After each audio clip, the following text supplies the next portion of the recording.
Bon vendredi tout le monde, bon début de bientôt de fin de semaine qui s'en vient. On a du beau soleil sur Québec. Je ne sais pas le temps qu'il fait à Paris, mais ce matin, je vous propose d'aller faire un tour du côté de Paris. J'ai le goût d'être un peu international aujourd'hui. J'aime voyager, que ce soit pour le plaisir ou pour jaser business aussi. Et on va jaser avec un invité que vous connaissez peut-être pas, qui s'appelle Frédéric. Il y a les réseaux sociaux, c'est ça qui est plaisant du fait de passer beaucoup de temps sur les réseaux sociaux, de travailler. On devient en contact avec plein de monde. Alors, je vous présente Frédéric. Salut Frédéric! Bonjour José, bonjour tout le monde. Salut le Québec. Oui, c'est le fun, cette facilité-là de pouvoir jaser comme ça en Facebook Live avec des gens partout dans le monde. Il y a une fille de Québec avec qui je jasais la semaine passée qui est en voyage en Nouvelle-Zélande. Imagine-toi donc, elle nous a fait rêver. Mais avec toi, j'avais le goût de parler de business parce que, bon, je t'ai découvert à travers les formations que je suis en ligne. Demande-moi pas comment je suis atterrie sur ta page de business. Des partages et ainsi de suite. Ouais, et puis ça va de... C'est ça, souvent. C'est dingue. Et tu parlais justement à ce moment-là de la façon d'utiliser les réseaux sociaux dans le développement de nos entreprises en ligne, peu importe le type d'entreprise qu'on peut avoir en ligne. Et bon, j'ai trouvé ça trippant, j'ai commencé à te suivre. Et cette semaine, tu as fait un autre live sur l'entrepreneuriat en ligne qui est la business de l'avenir. Et tu avais les 7 raisons pourquoi c'était la business du futur. Et j'ai trouvé ça vraiment wow. J'ai dit, il faut que tu viennes partager ça avec les Québécois. Alors, c'est pour ça qu'on jase ce matin. Et à commencer par, oui, on va parler du marketing social, marketing de réseau, mais aussi de la business en général. Et un exemple que j'ai trouvé intéressant dont tu parlais, c'était les gens recherchent des revenus complémentaires et on pense à Airbnb, Uber, ça pop-up de partout, ça. Ah mais c'est absolument fou, et c'est fou, ça on le voit depuis quelques années. Aujourd'hui, les grandes tendances de marché. Je dirais l'un des plus gros marchés au monde aujourd'hui, c'est le besoin de complément de revenus. C'est clair. Ouais. Depuis la crise économique qui a touché, j'ai envie de dire, tous les pays occidentaux, que ce soit le Canada, la France, les États-Unis, bref, partout, il y a les modèles. On n'a pas juste vécu une crise, on vit véritablement une transformation sociétale. Et dans cette transformation sociétale sont apparus de nouveaux modèles économiques comme Uber, Airbnb. Et le succès de ces entreprises, c'est avant tout parce qu'elles permettent d'offrir une possibilité à plein de gens de diversifier leurs revenus, de compléter leurs revenus. Et on voit que des entreprises comme Airbnb qui sont passées, je crois, à 30... Uber qui est passé presque à 30 000, de 10 milliards à 30 milliards de chiffre d'affaires, c'est incroyable. Donc, y a un vrai... En fait, les salaires aujourd'hui ne suffisent plus à la majorité des gens. Voilà, on a besoin d'un complément de revenus, c'est clair.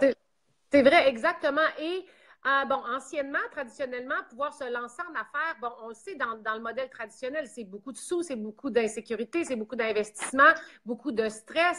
Et ce modèle d'affaires-là dont on parle, dans lequel tous les deux on œuvre, qui est le marketing social, qu'on appelait aussi marketing de réseau, ben ça a l'avantage d'être accessible à tout le monde, en fait, dans le sens où c'est à très peu de frais. Alors ça, je peux vraiment vous en parler en connaissance de cause, parce que moi, j'ai été danseur professionnel. D'ailleurs, au Québec, chez vous, j'ai été danseur au Ballet Jazz de Montréal. C'est vrai? Oui. Pendant 3 ans, entre 95 et 97. OK. J'ai adoré le Québec. C'était une magnifique aventure, une magnifique expérience, bref. Et après, je suis devenu entrepreneur. J'ai eu un accident du dos et j'ai monté des commerces. Donc, j'avais pas d'argent de côté. Moi, j'avais été danseur professionnel. Je gagnais pas super bien ma vie. Mais quand j'ai voulu me lancer dans un business, je me suis débrouillé, mais ça n'a pas été facile. Il a fallu que j'aille voir des banques, que j'arrive à convaincre les banques de mon projet, etc. Et puis, je me suis débrouillé, mais j'ai investi de l'argent, j'ai fait des emprunts, j'ai investi dans énormément de matériel, j'ai pris des risques, voilà, comme tout entrepreneur. Et j'ai également eu beaucoup de salariés, hein, au total, je crois en 10 ans, j'ai eu plus de 60 salariés, mais à un moment, j'avais presque 14 salariés en même temps. Donc, en fait, la différence vraiment entre un business traditionnel et le marketing relationnel, c'est juste que c'est vraiment la grande différence en fait. C'est que c'est juste plus simple et moins risqué que tous les autres business qui permettent d'avoir des revenus résiduels. Parce que tout entrepreneur cherche à trouver un moyen d'avoir ce qu'on appelle des revenus résiduels, des revenus récurrents. Ouais. Tous les modèles économiques ne le proposent pas. Mais la différence avec le marketing de réseau, c'est que c'est un modèle qui propose de se construire des revenus résiduels, mais qui est tout simplement plus simple et moins risqué. Ça ne veut pas dire que c'est facile. C'est pas facile, Donc, mais c'est du c'est plus travail. simple et c'est moins risqué. Et du coup, on peut vraiment se concentrer à faire une chose essentielle, c'est de développer. Et on n'a pas, du coup, besoin de se soucier de toutes les responsabilités qu'on a en général dans un business traditionnel à Mhm. gérer tout ce qu'un entrepreneur n'aime pas gérer, quoi. C'est vrai. Et un point aussi que tu nommais dans tes 7 points, c'est que ce qui est intéressant, c'est qu'on acquiert de l'expérience mais avec un coaching qui est gratuit. Parce que quand on entre dans une entreprise, il y a du coaching, il y a du suivi, il y a des coûts reliés à ça. Alors que l'avantage, quand tu te lances comme ça, c'est gratuit. Ce sont tes coachs qui te coachent finalement. Non, mais ça vaut de l'or. Et je crois qu'il y a beaucoup de gens qui ne le mesurent peut-être pas. Mm. Parfois, quand on vient du milieu salarié, on ne se rend pas compte, quand on arrive dans cette industrie du marketing de réseau, à quel point on a une chance extraordinaire de pouvoir toucher, j'ai envie de dire, presque le top du top. C'est-à-dire qu'on a Mm. vraiment cette possibilité-là. Et en temps normal, comme tu l'as dit, le savoir, ça coûte beaucoup d'argent, ça coûte cher. Quand on est entrepreneur traditionnel, on est prêt à payer très cher pour se former, former ses salariés, et ça coûte beaucoup d'argent. Et le marketing de réseau a cette particularité, c'est qu'on peut vraiment toucher la crème de la crème. Et même si on ne l'a pas, j'ai envie de te dire, dans ses uplines, si on ne l'a pas directement dans son équipe, on peut aller la chercher ailleurs. Et aujourd'hui, on vit dans une époque absolument extraordinaire où on peut aller chercher aussi ce coaching, cet accompagnement, j'ai envie de dire même ailleurs. Ailleurs Euh, dans le monde, avec si les réseaux sociaux mais dans aussi. le monde, si tu parles anglais, tu peux avoir accès aujourd'hui à des formateurs qui apportent qui délivrent leurs compétences gratuitement pour une partie, Mm. voire tu peux payer, tu peux acheter des formations, mais qui sont à des coûts extrêmement raisonnables comparés à ce qu'on aurait payé à une époque. Voilà. Plus traditionnel. Et quand on dit que l'entrepreneuriat en ligne, c'est la business du futur, c'est même la business d'aujourd'hui en 2018, parce qu'il y a la puissance des réseaux sociaux qui fait que prendre de l'expansion aujourd'hui, c'est plus seulement autour de soi, mais c'est autour du monde. Là. Ça devient une business globale. C'est exactement. Aujourd'hui, les réseaux sociaux. Et moi, je vais vous dire, c'est amusant. Tu vois, on est là, on se parle. Moi, il y a 4 ans, je n'avais même pas les réseaux sociaux. Je n'avais pas de Facebook. Je pensais que C'est c'était vrai. que pour mes enfants. J'ai une fille qui a 19 ans, une autre qui a 14 ans. Et quand je ouvert un compte Facebook, elle m'a dit, mais papa, tu vas quand même pas aller sur Facebook. Je dis, mais pourquoi pas? Et en fait, j'ai compris pourquoi je me suis vraiment intéressé, parce que il y avait dans notre entreprise des leaders, des jeunes leaders de 25 ans qui arrivaient en 2 ans à faire ce que normalement des leaders mettaient entre 5 et 10 ans à construire. Et là, on Mm. s'est dit, c'est pas possible. Il faut absolument qu'on ne peut pas laisser passer ça. Il y a un train qui est en train de partir, et si on ne rentre pas dedans, un jour ou l'autre, dans quelques années, on va être totalement dépassé. Donc moi, je fais partie de cette génération qui n'a pas grandi avec les réseaux sociaux, mais Mhm. j'ai pas hésité à un moment à franchir le pas. Oui, ça a été, il a fallu que j'apprenne. Au début, Ouais. j'étais pas à l'aise, On sort mais de la bon, zone c'est de qu'une question confort. de temps. Mais ça va vite. Aujourd'hui, j'ai envie de dire, des mamies de 80 ans qui se mettent sur Facebook et qui comprennent Oui. très bien. Je veux dire, voilà, faut pas être ingénieur, quoi. Donc c'est ça qui est génial. Et aujourd'hui, ça permet une accélération et ça permet de créer des liens et des connexions au-delà de ce qu'on pouvait faire à une époque où on Mhm. prenait sa voiture, on allait en gros construire son réseau juste autour de chez soi. Et quand on voulait aller construire plus loin, ça nécessitait beaucoup de temps, d'énergie, D'argent. d'argent et de sacrifices. Et tu dis aussi un des points importants, c'est qu'on est à l'ère de la micro-entreprise et ça accroche positivement beaucoup les jeunes parce qu'on n'est plus dans l'ère, on oublie un peu plus le modèle salarial, si on peut dire. Là. Tu sais, dans le sens Bah, où on est vraiment passé. On a un statut chez nous en France qui s'appelle d'ailleurs micro-entrepreneur. Et ce statut ouais. a énormément de succès en France. Il y a presque 1 million de personnes qui ont ce statut. Et on est vraiment entré dans l'ère de la micro-entreprise, du micro-entrepreneuriat. Mais Mhm. justement, par rapport à tout ce qu'on a expliqué avant, c'est qu'aujourd'hui, un individu seul a cette possibilité, finalement, a une puissance de communication qu'il n'avait pas auparavant. Les réseaux Mhm. sociaux, je prends un exemple extrême. Prenez quelqu'un comme Brendon Burchard, qui a 10 millions de fans sur sa page Facebook, qui est le plus grand coach en développement personnel du monde.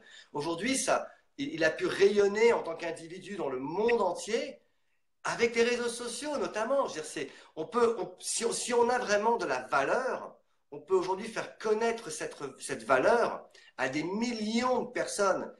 Et c'était uniquement possible il y a encore 15 ans à des entreprises qui avaient cette puissance de feu, qui avaient les moyens financiers de payer des médias, de se faire des sites internet, de faire du référencement. Et en l'espace de quelques années, ça s'est totalement libéralisé. Donc aujourd'hui, un petit individu dans sa chambre peut devenir un YouTuber qui influence des gens dans le monde entier, avec une page Facebook, rien qu'avec un profil Facebook. C'est vrai. L'autre jour, la vidéo que j'ai faite a été partagée je crois qu'il y a eu 50 partages de ma vidéo. Elle a été vue des milliers de fois. Donc, voilà, j'ai envie de dire, c'est ça qui est extraordinaire. Et même les grandes marques aujourd'hui reconnaissent que des petits individus sont capables de devenir de puissants influenceurs. Ben c'est ça, on est à l'ère des influenceurs. Les gens n'achètent plus parce qu'ils voient une pub, mais ils vont acheter plus à travers le social selling, les relations humaines, c'est ça? C'est ça. Exactement. Les gens font de plus en plus confiance à une personne. Mais vous savez, en fait, ça a toujours existé. En France, on a une tradition qui est vraiment une tradition française et qui nous est très chère. C'est ce qu'on appelle les petits marchés. Vous savez, les marchés locaux. On a bien sûr les supermarchés qui existent depuis des décennies et tout le monde va faire ses courses dans les grands supermarchés. Mais les Français aiment toujours avoir ce lien direct avec le fabricant, avec le producteur. On aime cet échange, on aime acheter à sa crémière ou à son boulanger parce qu'on le connaît, qu'on préfère aller acheter chez lui, parce qu'on aime son service, on aime cette personne. Mais finalement, ce qui existe depuis toujours, c'est la même chose sur les réseaux sociaux. Les êtres humains aiment échanger avec des êtres humains. Et ce qui a vraiment changé avec le social selling, ce qu'il faut comprendre par rapport à notre métier, c'est que les gens, en fin de compte, n'achètent pas l'entreprise avec laquelle on bosse et ils n'achètent pas le produit avec lequel on bosse. C'est nous qu'ils achètent. Ils nous achètent nous. C'est le fameux know, like and trust. Donc, il faut d'abord que les gens nous connaissent. Et puis, si on est sympathique, ils nous apprécient.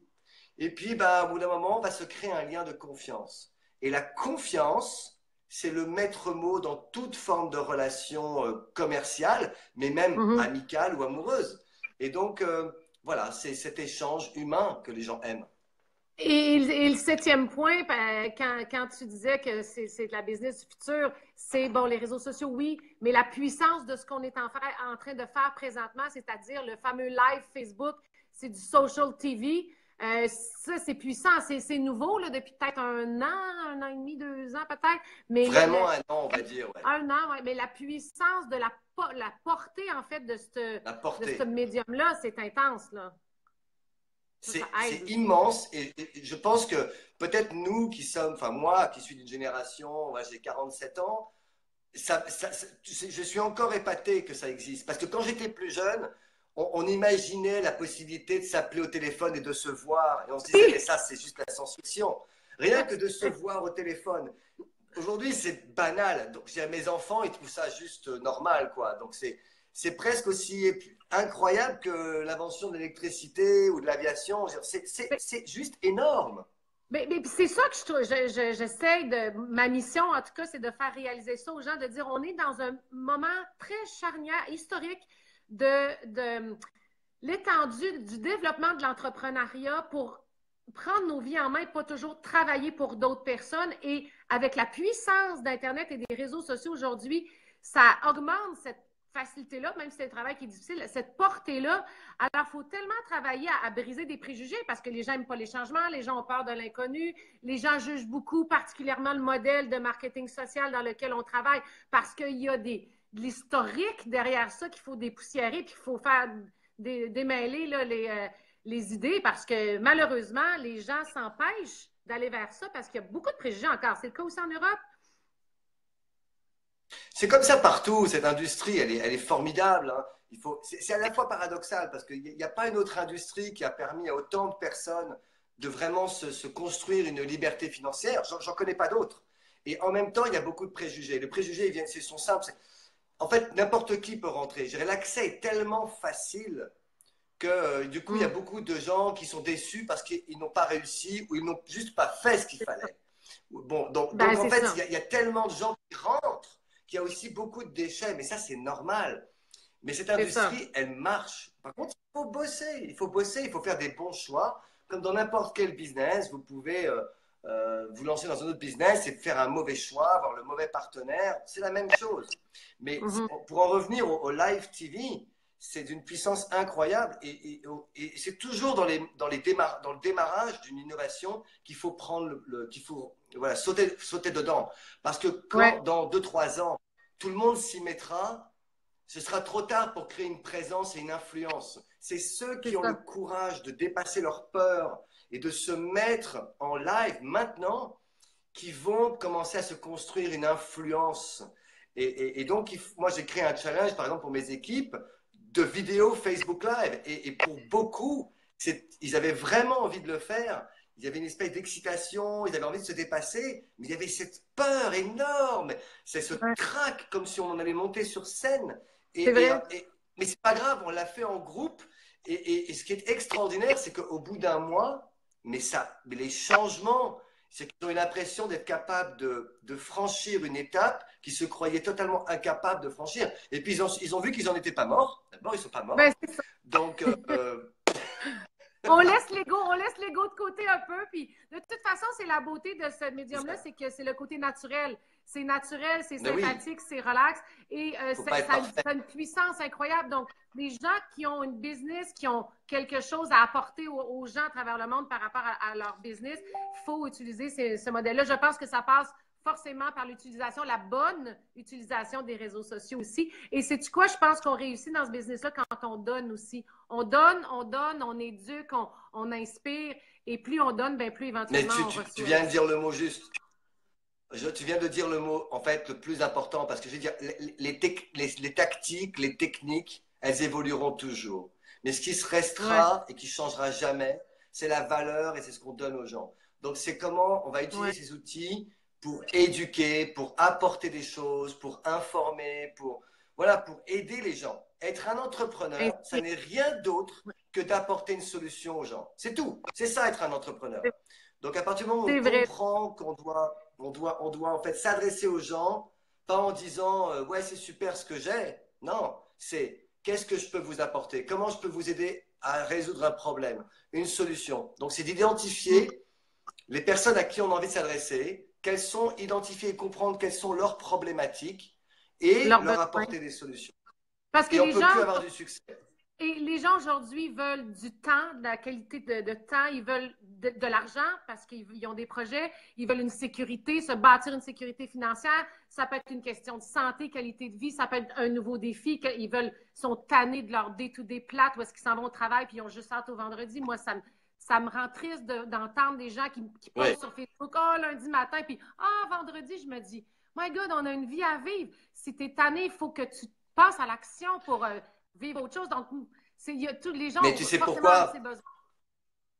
C'est parce que les gens, en fait, ils sont dans une recherche de sécurité. Ils veulent la Mm. sécurité. La sécurité, c'est être l'assurance d'avoir un salaire à la fin du mois, quitte à avoir un patron qui les embête. C'est prendre une assurance, c'est assurer tout dans la vie. On est rempli d'assurances qu'on paye tous les mois. On a besoin de cette espèce de sécurité. Mais la sécurité et la liberté, ça n'a rien à voir. C'est deux choses totalement différentes. Donc, C'est vrai. voilà, il faut juste être prêt à comprendre que si on veut cette liberté, si on veut la liberté financière, la liberté de temps, il va falloir à un moment sortir de sa zone de confort. Il va falloir pendant un moment peut-être se mettre dans une position d'insécurité. Eh oui. Ouais. Mais on peut très bien concilier les deux. Moi, pendant 6 ans, j'ai eu un business à côté, un vrai business Oui, traditionnel, avec un salaire, ben c'est et je l'ai fait à côté. la beauté de la chose de Voilà. pouvoir se bâtir un plan B pendant qu'on a notre plan A. C'est la beauté de la chose, justement, qu'on développe et qu'on a compris. Exactement. Hey Frédéric, ça a été un plaisir d'échanger avec toi, puis au plaisir de le refaire éventuellement. On trouvera Super. sûrement. Puis, bonne soirée. Merci à toi de m'avoir invité. Ben, c'est un plaisir, puis Qu'est-ce qu'il y bonne a? fin de semaine. J'ai dit, c'est un plaisir, puis toi, bonne fin de semaine. Ta fin de semaine est commencée. Je vous montre mon château. Je vous montre mon château. J'ai un Oui. château. Ah, wow! T'as vu? J'habite, c'est pas mon château. J'habite devant un château. Ah, c'est bon. Fais de la visualisation, c'est parfait. Bye Salut. bye, Merci à merci. toi. Ciao, ciao.